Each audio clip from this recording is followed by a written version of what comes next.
Shabbat Shalom, Yasheral. I hope everyone is doing well.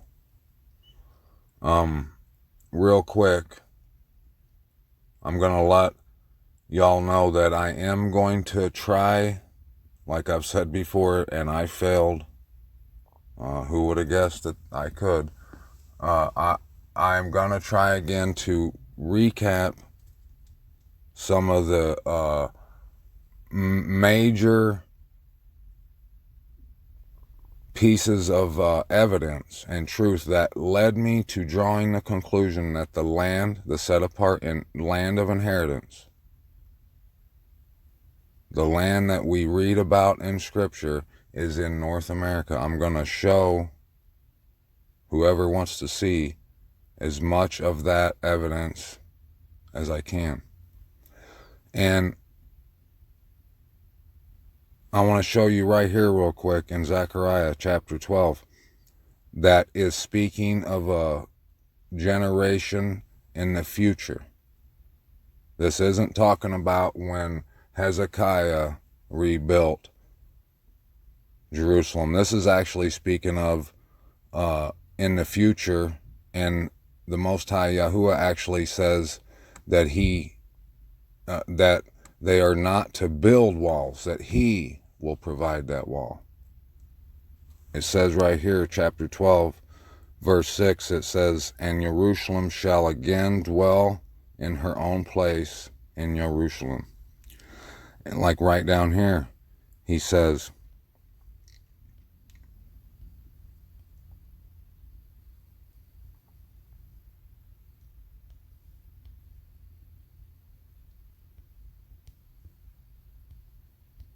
my apologies, I think it might have been the next chapter, but he's talking about how he's upset that they that the people dwell in their paneled walled houses, while his house sets a ruin as a ruin.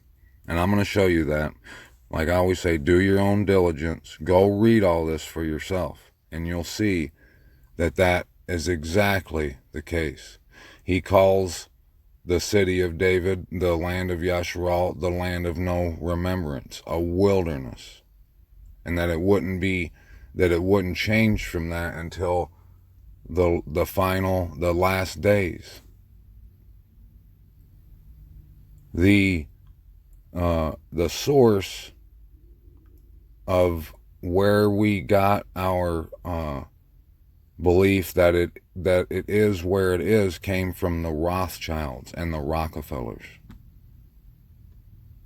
And in Revelations, the Most High said that these sovereigns, who weren't really sovereigns, basically just rich, powerful men of the earth, would blaspheme his tent, right? Anyone who will listen to this, except for the bots and those evildoers, should have no problem in looking to see if the Rothschilds may have lied about this. And the fact that most just won't look at it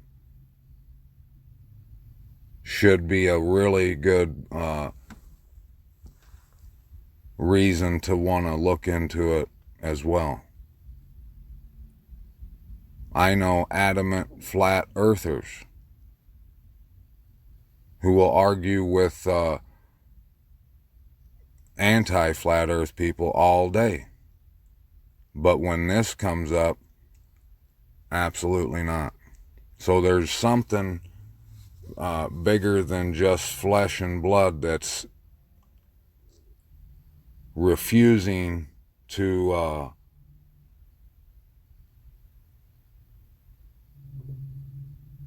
let people's eyes be open to this truth, right? And most people will say there's no importance, it has nothing to do with salvation. I've said it before and I'll say it again. It is of the utmost importance, and it has everything to do with salvation. Everything. If you can't soften your hearts and your neck to look at this to see if it's true or not. Your salvation is definitely at risk.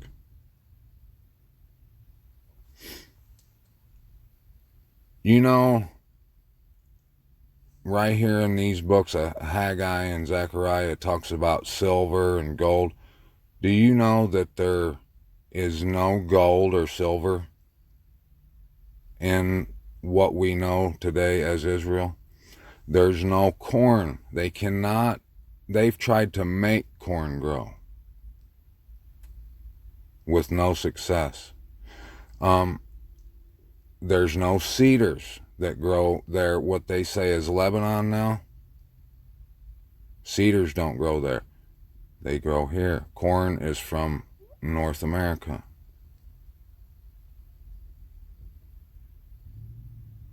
If you would actually take a look at this and look objectively, without being skeptical, without looking for a reason for me to be wrong about this, and honestly take a look at this, you're going to see what I'm talking about, and you'll be thankful you did. And if you don't, you're going to regret it, and you're going to have a severe price to pay. I can tell you that right now. And watch the response to this. The response to the statement I just made, it's not going to be one of someone who shows loving commitment, compassion, and loves his brother. It'll be one of, you don't know. Oh, who are you? You got no idea about my salvation. No, but I can tell you what the word of the Most High says. And he says, if you do not incline your ears to his word, just like the people did when the prophets came and spoke the word of the Most High. They didn't verbatim recant the words coming out of a book. No, he told them what to say and they went and said it. And this is coming from written word that I can show you that tells us about this very thing I'm speaking about. And it tells us about the people who refuse to incline their ears to this revelation, to the revelation of Jerusalem once again being set in her own place. But right now she is a wilderness, a land of no remembrance. She's also in the land of destruction. I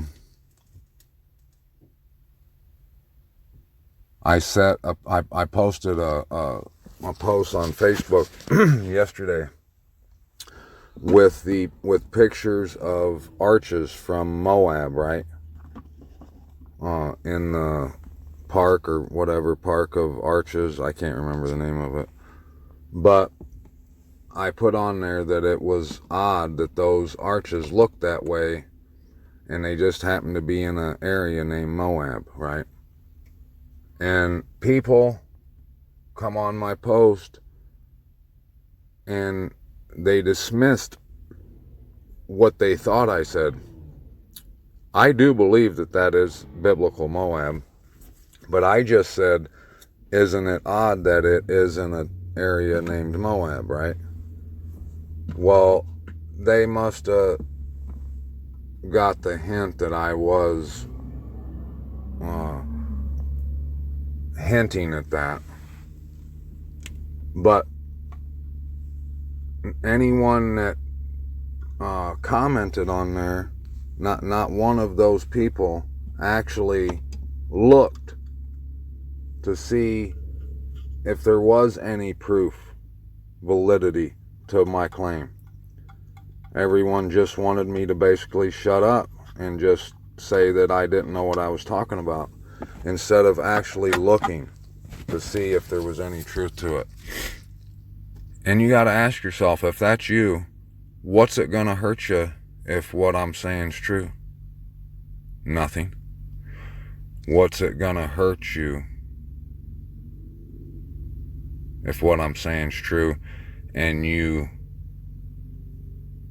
refuse to listen to what I'm saying? If you just straight up put your fingers in your ear like a 2-year-old and said no,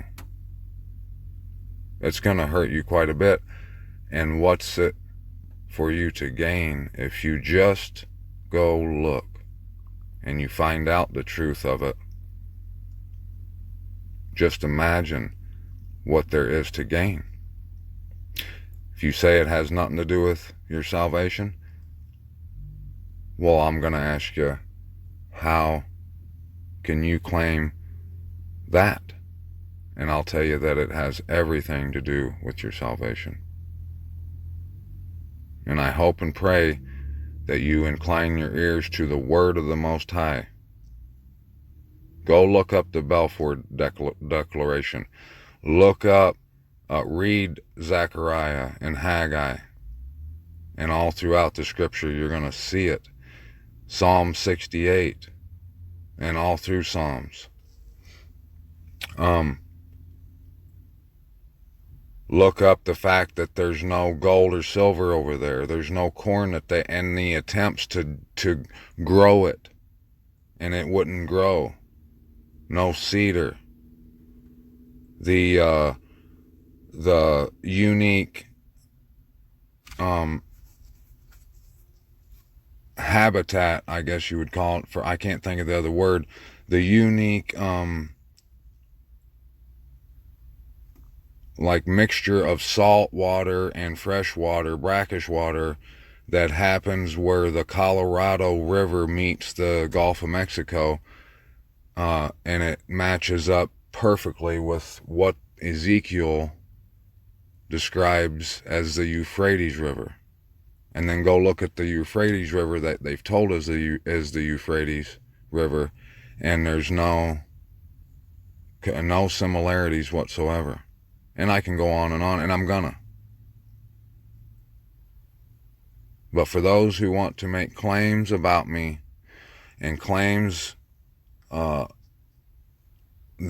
are pretty big assumptions, I mean, to say that someone's being led or seduced by some wicked spirit, and you have no idea what they're even talking about or why they're mentioning it,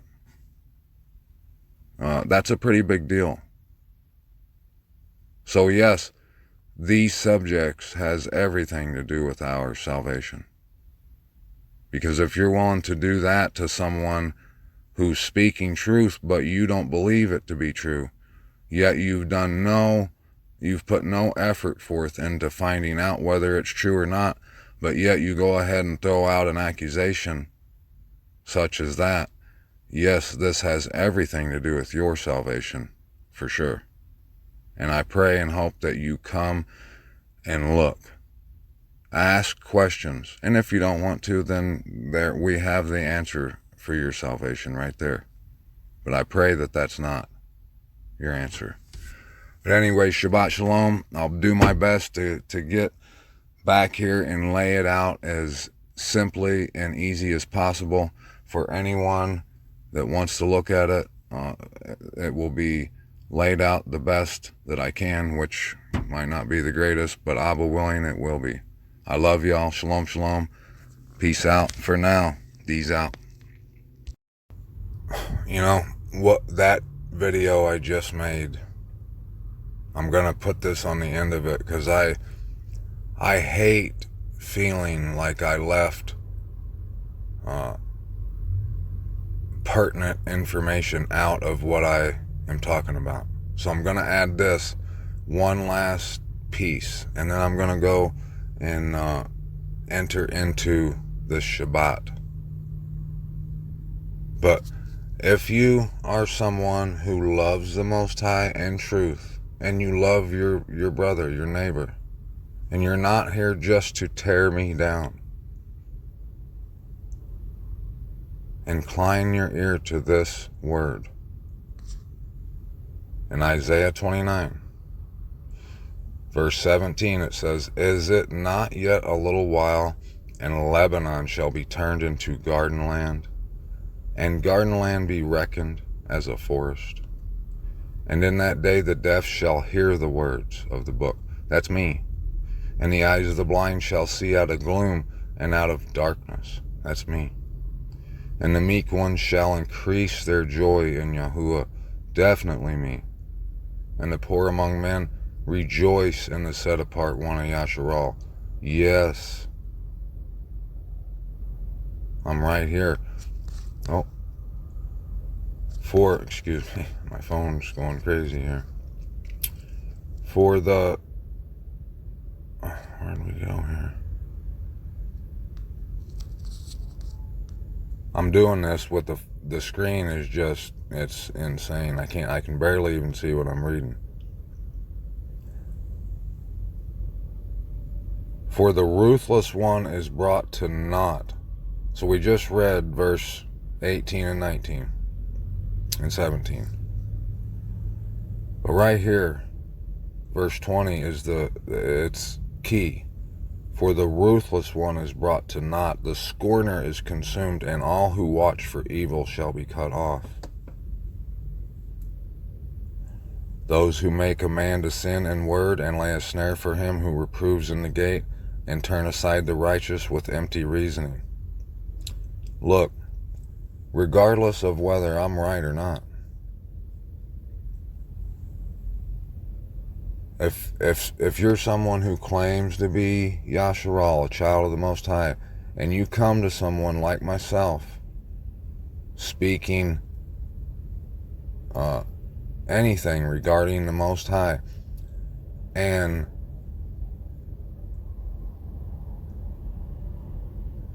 regardless of whether it's something that you know is true or not, and you come and you just dismiss that person, and you offer no reason for him to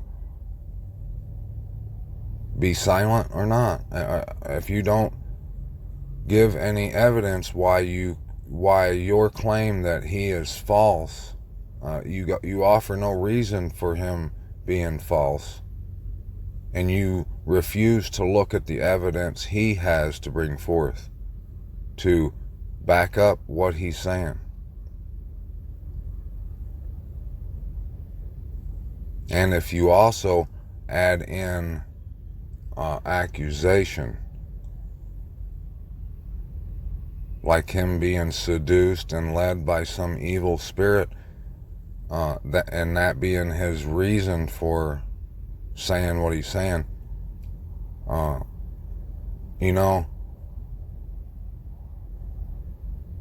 I will say nothing more than what I just said there, and that what I just said is fact, that happened.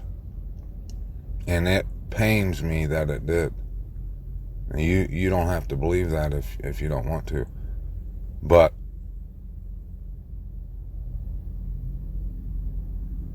I pray that there's some kind of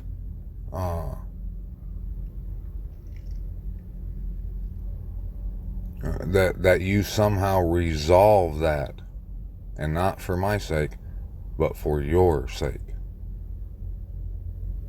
Can you imagine if I'm telling the truth? And I know that it wasn't about where the set apart land is. It was about what I say about the tree in the garden.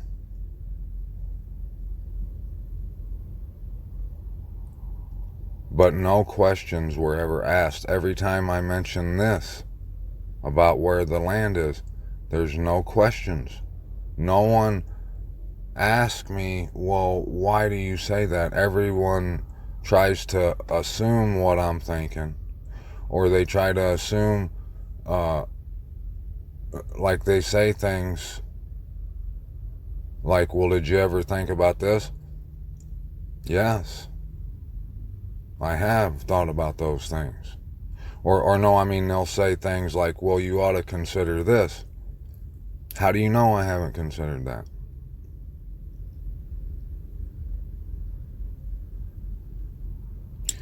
Understanding is what we need, according to the words of the Most High, in order to be those meek who inherit.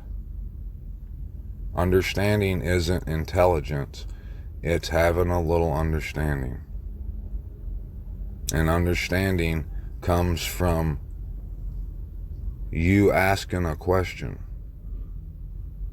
You understanding that you don't know why somebody's doing what they're doing or saying what they're saying. You weren't there when they came to that conclusion. Maybe we should ask them if we want to know why they're saying that. If you just say, no, I don't care why he's saying it, he's wrong. You know what that category is that you make yourself a part of by saying those things? That's a scoffer. And I take no joy in saying that. I plead. I came back on here and added this last piece. The whole reason for me making this content right now is to plead with you to make it right.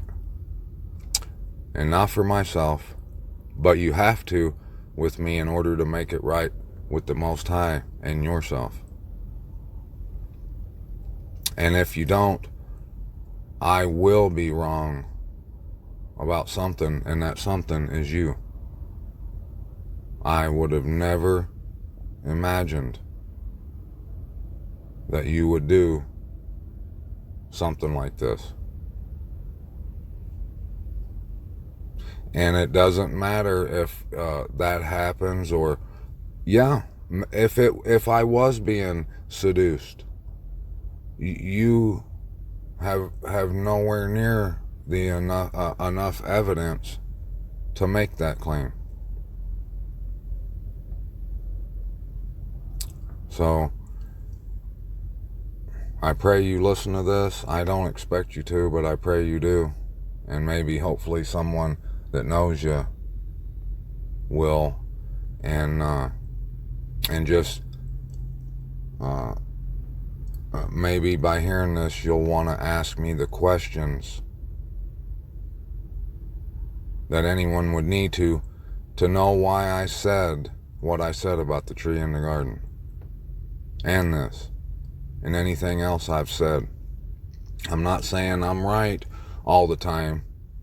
I admit that I'm wrong a lot of times. But this, what I'm talking about, the tree in the garden, it's not about whether I'm right or wrong. This is what the word of the Most High says. He's the one that says that it is the doctrine, the idea, that makes the Kabbalatry. Am I saying that in the garden there was a chart over there that showed the Kabbalah? No. I'm saying that what they base the Kabbalatry on is the doctrine that the serpent laid out before Eve in the garden. And it's a way of life. It's not a tree. I pray that you ask some questions. And if you don't, I'll be a sad guy, because I cannot stand seeing people do those things, behave in ways similar to those who scoffed and mocked anyone. I pray you don't prove me wrong about you. Shabbat Shalom. For now, I'm out.